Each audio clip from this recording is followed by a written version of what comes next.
ग्रहों तथा भुवः आदि लोकों की स्थिति, श्री विष्णु शक्ति का प्रभाव तथा शिशुमार चक्र का वर्णन।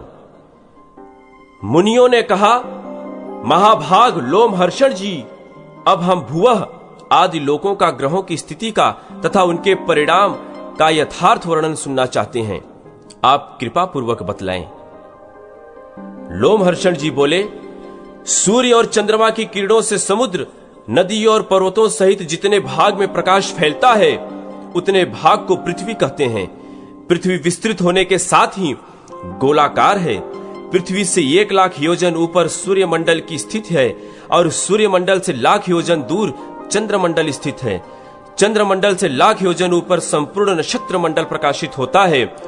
नक्षत्र मंडल से 2,00,000 योजन ऊंचे बुध की स्थित है। बुध से 2,00,000 योजन शुक्र स्थित है। शुक्र से 2,00,000 योजन मंगल तथा मंगल से 2,00,000 योजन ऊंचे देवगुरु बृहस्पति स्थित हैं। बृहस्पति से 2,00,000 योजन ऊपर शनैश्चर हैं और उनसे 1,00,000 योजन ऊंचे सप्तऋषि मंडल स्थित हैं। सप्त ऋषियों में 1,00,000 योजन ऊपर ध्रुव हैं, जो समस्त ज्योतिर्मंडल के केंद्र हैं। ध्रुव से ऊपर महरलोक है, जहां 1 कल्प तक जीवित रहने वाले महात्मा पुरुष निवास करते हैं। उसका विस्तार 1 करोड़ योजन है। उसके ऊपर जनलोक है, जिसका विस्तार 2 करोड़ योजन है। वहीं शुद्ध अंतःकरण वाले ब्रह्म कुमार सनंदन आदि महात्मा वास करते हैं। जनलोक से ऊपर उससे 4 विस्तार वाला तपोलोक स्थित है, जहां शरीर रहित वैराज आदि देवता रहते हैं। तपोलोक से ऊपर सत्यलोक प्रकाशित होता है, जो उससे 6 गुना बड़ा है। वहां सिद्ध आदियों मुनिजन निवास करते हैं। वह पुनर्जन्म या पुनर्मृत्यु का निवारण करने वाला लोक है, जहां तक पैरों से जाने योग्य पार्थिव वस्तु है उसे भूलोक कहा गया है। उसका विस्तार पहले बताया जा चुका है। भूमि और सूर्य के बीच जो सिद्धियों मुनियों से सेवित प्रदेश है, वह भुवर लोक कहा गया है। यही दूसरा लोक है। ध्रुव और सूर्य के बीच में जो 14,00,000 योजन विस्तृत स्थान है, उसे लोक स्थित का विचार करने वाले पुरुषों ने स्वर्ग लोक बतलाया है। भू, भुवः और स्वः, इन तीनों को त्रैलोक कहते हैं। विद्वान ब्राह्मण इन तीनों लोकों को कृतक, नाशवान कहते हैं। इसी प्रकार ऊपर के जो जन, तप और सत्य नामक लोक हैं, वे तीनों अकृतक कहलाते हैं। कृतक और अकृतक के बीच में महरलोक है, जो कृतका कृतक कहलाता है। यह कल्पांत में जन शून्य हो जाता है, किंतु नष्ट नहीं होता। ब्राह्मणों, इस प्रकार ये 7 महालोक बतलाए गए हैं। पाताल भी 7 ही हैं। यही समूचे ब्रह्मांड का विस्तार है। यह ब्रह्मांड ऊपर, नीचे तथा किनारे की ओर से अंडकटाह द्वारा घिरा हुआ है। ठीक उसी तरह जैसे कैथ का बीज सब ओर से छिलके से ढका रहता है, उसके बाद समूचे अंडकटाह से 10 गुने विस्तार वाले जल के आवरण द्वारा यह ब्रह्मांड आवृत है। इसी प्रकार जल का आवरण भी बाहर की ओर से अग्निमय आवरण द्वारा घिरा हुआ है। अग्नि वायु से, वायु आकाश से और आकाश महत्तत्व से आवृत है। इस प्रकार ये 7 आवरण उत्तरोत्तर 10 गुने बड़े हैं। महतत्व को आवृत करके प्रधान प्रकृति स्थित है। प्रधान अनंत है, उसका अंत नहीं है और न ही उसके माप की कोई संख्या ही है। वह अनंत यो असंख्यात बताया गया है। वही संपूर्ण जगत का उपादान है। उसे ही परा प्रकृति कहा गया है। उसके भीतर ऐसे ऐसे कोटि ब्रह्मांड स्थित हैं, जैसे लकड़ी में आग और तिल में तेल व्याप्त रहता है, उसी प्रकार प्रधान अर्थात प्रकृति में चेतन पुरुष व्याप्त है। ये प्रकृति और पुरुष एक दूसरे के आश्रित हो भगवान विष्णु की शक्ति से टिके हुए हैं।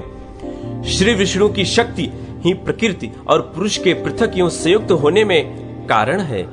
विप्रवरो, वही सृष्टि के समय प्रकृति में शोभ का कारण होती है। जैसे वायु जल के कणों में रहने वाली शीतलता को धारण करती है, उसी प्रकार भगवान विष्णु की शक्ति प्रकृति पुरुष रूप संपूर्ण जगत को धारण करती है।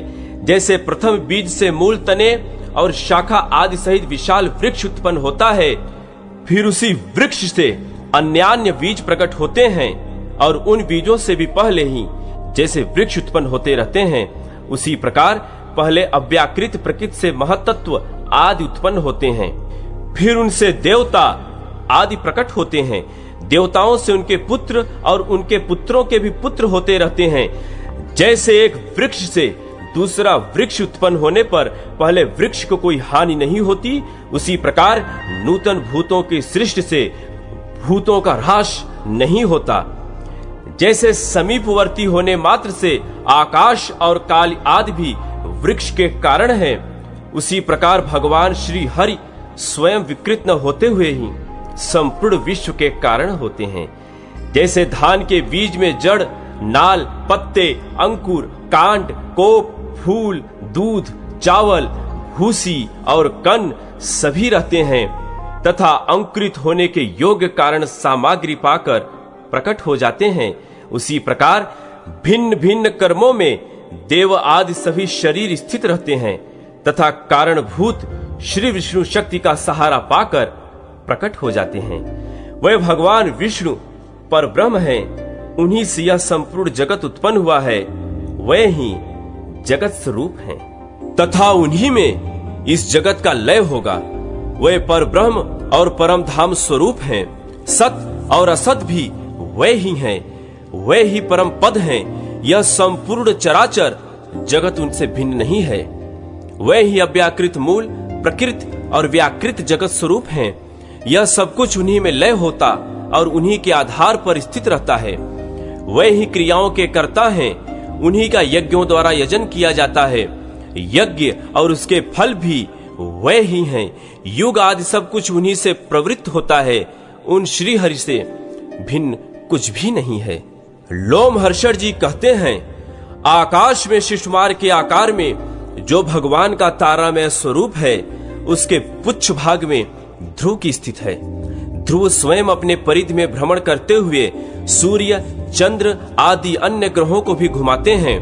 ध्रुव के घूमने पर उनके साथ ही समस्त नक्षत्र चक्र की भांति घूमने लगते हैं। सूर्य, चंद्रमा, तारे, नक्षत्र और ग्रह ये सभी वायुमयी डोरी से ध्रुव में बंधे हुए हैं। शिशुमार के आकार का आकाश में जो तारा में रूप बताया गया है, उसके आधार परम धाम स्वरूप साक्षात भगवान नारायण हैं, जो शिशुमार के हृदय देश में स्थित हैं। देवता, असुर और मनुष्यों सहित यह संपूर्ण जगत भगवान नारायण के ही आधार पर टिका हुआ है। सूर्य 8 महीनों में अपनी किरणों द्वारा रसात्मक जल का संग्रह करते हैं, उसे वर्षा काल में बरसा देते हैं। उस वृष्टि के जल से अन्न पैदा होता है और अन्न से संपूर्ण जगत का भरण पोषण होता है। सूर्य अपनी तीखी किरणों से जगत का जल लेकर उसके द्वारा चंद्रमा की पुष्टि करते हैं। धूम, अग्नि और वायु रूप में मेघों में स्थापित किया हुआ जल अपभ्रष्ट नहीं होता, अतएव मेघों को अभ्र कहते हैं। वायु की प्रेरणा से मेघस्थ जल पृथ्वी पर गिरता है। नदी, समुद्र, पृथ्वी तथा प्राणियों के शरीर से निकला हुआ ये 4 प्रकार के जल सूर्य अपनी किरणों द्वारा ग्रहण करते हैं और उन्हीं को समय पर बरसाते हैं। इसके सिवा वे आकाश गंगा के जल को भी लेकर उसे बादलों में स्थापित किए बिना ही शीघ्र पृथ्वी पर बरसा देते हैं। उस जल का स्पर्श होने से मनुष्य के पाप पंख धुल जाते हैं, जिससे वह नरक में नहीं पड़ता। वह दिव्य स्नान माना गया है। कृतिका आदि विषम नक्षत्रों में सूर्य के दिखाई देते हुए आकाश से जो जल गिरता है, उसे दिग्गजों द्वारा फेंका हुआ आकाश गंगा का जल समझना चाहिए। इसी प्रकार भरणी आदि सम संख्या वाले नक्षत्रों में सूर्य के दिखाई देते हुए आकाश से जो जल गिरता है, वह भी आकाश गंगा का ही जल है, जिसे सूर्य की किरणें तत्काल ले आकर बरसाती हैं। यह दोनों ही प्रकार का जल अत्यंत पवित्र और मनुष्यों का पाप दूर करने वाला है। आकाश गंगा के जल का स्पर्श दिव्य स्नान है। बादलों के द्वारा जो जल की वर्षा होती है, वह प्राणियों के जीवन के लिए सब प्रकार के अन्न आदि की पुष्टि करती है, अतः वह जल अमृत माना गया है। उसके द्वारा अत्यंत पुष्ट हुई सब प्रकार की औषधियां फलती, पकती एवं प्रजा की उपयोग में आती हैं। उन औषधियों से शास्त्रदर्शी मनुष्य प्रतिदिन विहित यज्ञों का अनुष्ठान करके देवताओं को तृप्त करते हैं। इस प्रकार यज्ञ, वेद, ब्राह्मण आदि वर्ण संपूर्ण देवता, पशु, भूतगण तथा स्थावर, जंगम रूप संपूर्ण जगत, ये सब वृष्टि के द्वारा ही धारण किए गए हैं। वृष्टि सूर्य के द्वारा होती है। सूर्य के आधार ध्रुव, ध्रुव के शिशुमार चक्र तथा शिशुमार चक्र के आश्रय साक्षात भगवान नारायण हैं। वह शिशुमार चक्र के हृदय देश में स्थित हैं। वे ही संपूर्ण भूतों के आदि पालक तथा सनातन प्रभु हैं। मुनिवरों, इस प्रकार मैंने पृथ्वी, समुद्र आदि से युक्त ब्रह्मांड का वर्णन किया। अब और क्या सुनना चाहते हो?